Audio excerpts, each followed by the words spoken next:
Ô Vera, a gente vai ter já já a informação aqui da Samantha Klein sobre a cirurgia do ex-presidente Jair Bolsonaro. Já, aliás, já está plugada. A Samantha já está aqui para trazer os detalhes para nós. Oi, Samantha.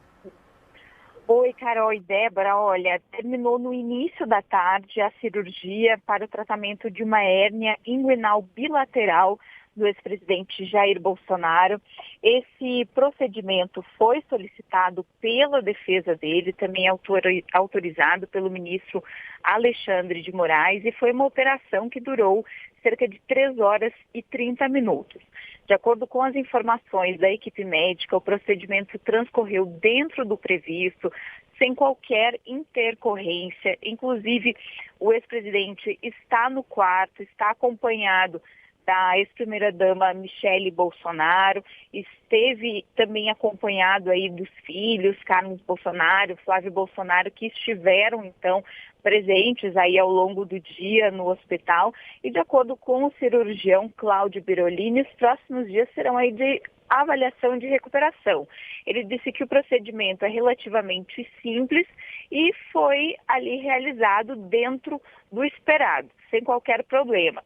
Ele também acrescentou que os cuidados nos próximos dias serão focados ali em cuidar da dor, evitar a dor, movimentos ali de fisioterapia, outros procedimentos, até para evitar qualquer problema de trombose. E o tempo estimado de recuperação será de 5 a 7 dias. Já aquele procedimento adicional que a gente vem falando desde ontem para corrigir os soluços deve ser feito na próxima segunda-feira. Segundo o cardiologista Brasil Ramos Caiado, vai ser a evolução do paciente que vai determinar, então, se Bolsonaro será ou não submetido a um próximo procedimento, que seria ali para tentar tratar esses soluços. A ex-primeira-dama Michele Bolsonaro também comemorou o sucesso da cirurgia nas redes sociais. E, é claro, mais cedo a gente também teve aquela carta lida pelo senador Flávio Bolsonaro, poucas horas ali, poucos minutos até antes do início da cirurgia, dizendo que o pai confirmou, então, que ele é o pré-candidato à presidência da República, escolhido por ele. Bolsonaro aí que está internado desde ontem para esta cirurgia, portanto, tivemos aí também essa espécie de ato político ainda no dia dessa cirurgia, que deu tudo certo e agora é o momento de recuperação do ex-presidente. Com vocês. Obrigada, Samantha. De fato, acabou virando um ato político, né, Vera, com a leitura dessa carta aí, intitulada Carta aos Brasileiros. Ele confirma essa decisão aí de indicar o Flávio Bolsonaro como seu candidato à disputa em 2026, faz ali toda uma introdução, um balanço ali do seu governo, do período também pós-presidência, e confirma essa intenção de que o Flávio seja o candidato, a despeito de todo o ruído que isso gerou com os partidos ali da centro-direita, né? Exato.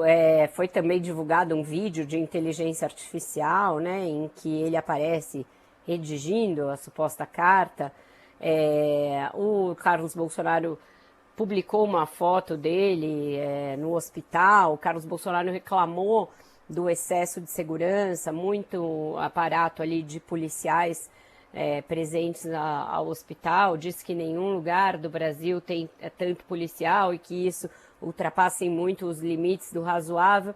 É aquilo que a gente falava aqui durante essa semana, Carol. Eles certamente iriam usar a questão da cirurgia do ex-presidente Jair Bolsonaro para tentar reaglutinar a militância bolsonarista que vinha aí de uma sequência de eventos bastante ruim, né? A questão do ferro de solda na tornozeleira, seguida da prisão do Bolsonaro e depois a confirmação da prisão, aí sim para cumprimento efetivo da pena da trama golpista em regime fechado, o fato de que a Câmara cassou por falta mandato do Eduardo Bolsonaro e o Hugo Motta nem tentou segurá-lo por mais tempo, nem evitar essa cassação. Aí teve uma boa notícia, entre muitas aspas, que foi a aprovação do projeto da dosimetria, mas mesmo assim não era o que eles queriam, né?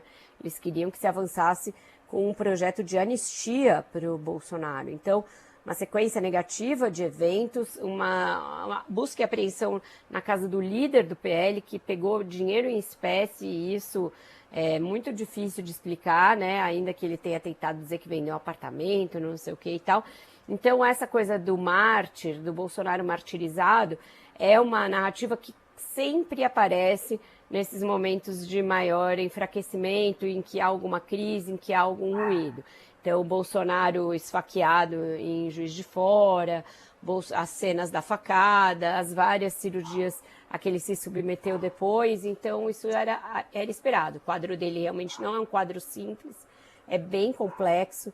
São muitas cirurgias no mesmo local a que ele já se submeteu, e isso fragiliza os tecidos, fragiliza os órgãos, torna mais lenta a recuperação, faz com que a recuperação nunca seja total e que tenha de haver outras cirurgias para corrigir as anteriores. Então, é um quadro de fato delicado, e isso tem sido combustível para um discurso político que tenta reaglutinar as forças quando elas começam a se dissipar.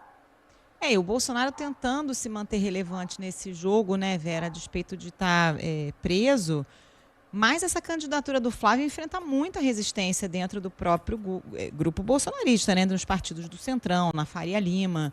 Tem muita gente insatisfeita e gostaria que o candidato fosse outro. Gostaria que fosse o governador de São Paulo, Tarcísio de Freitas, que era o nome que já vinha se delineando, né? Era um nome que já vinha se delineando, era um nome que estava, inclusive, se apresentando para o jogo, ele demonstrando ali ter interesse, e fez isso em algumas conversas, se movimentou, inclusive, em Brasília, com o próprio Bolsonaro, mas aí retirou o time de campo quando entendeu que o Bolsonaro optaria pelo filho, e ele nunca seria alguém a lançar uma candidatura alternativa. Mas quem conhece o jogo político, quem conhece o Tarcísio e os partidos do Centrão apostam que isso ainda não está totalmente jogado. Até abril ali, quando é o prazo que ele teria para renunciar ao mandato de governador de São Paulo, caso queira concorrer, acreditam que se o Bolsonaro sentir que a situação do seu filho não é tão boa e não tem tanta chance de vencer o Lula, ele pode dar uma guinada na estratégia, até porque uma das últimas esperanças do bolsonarismo de ver o ex-presidente fora da cadeia seria a ideia de um presidente indultá-lo. E aí, para isso, você tem que ter alguém com chance real de vitória, chance concreta de vitória, ainda que a gente saiba que isso forçosamente vai parar no Supremo Tribunal Federal, que vai ensejar uma alegação de inconstitucionalidade, é uma cartada da qual eles não desistiram. Eles seguem querendo um indulto. Então, para isso, é melhor apostar em quem tem mais chance de vencer. Se ficar claro que o Flávio não é essa pessoa, pode haver uma mudança de estratégia. Mas aí é aquilo.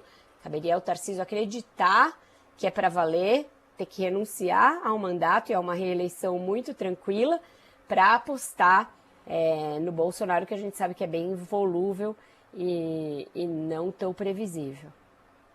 Parece que o Tarcísio deu uma guinada aí em direção à reeleição mesmo, né? Porque ele vai tirar uns dias de férias aí, mas nas últimas semanas participou de entrega de moradia popular, entrega de obra ali da parte do Rodoanel. Parece uma agenda voltada para fora dos limites do Estado também, né? Olha, aqui em São Paulo se faz muito, Essa costuma ser uma narrativa quando governadores são candidatos à presidência, né? Olha, faz no seu estado o que não é feito no conjunto do país. Então, é uma coisa que não se perde. Ainda que ele vá ser candidato a presidente, isso vai ser carregado para a campanha também.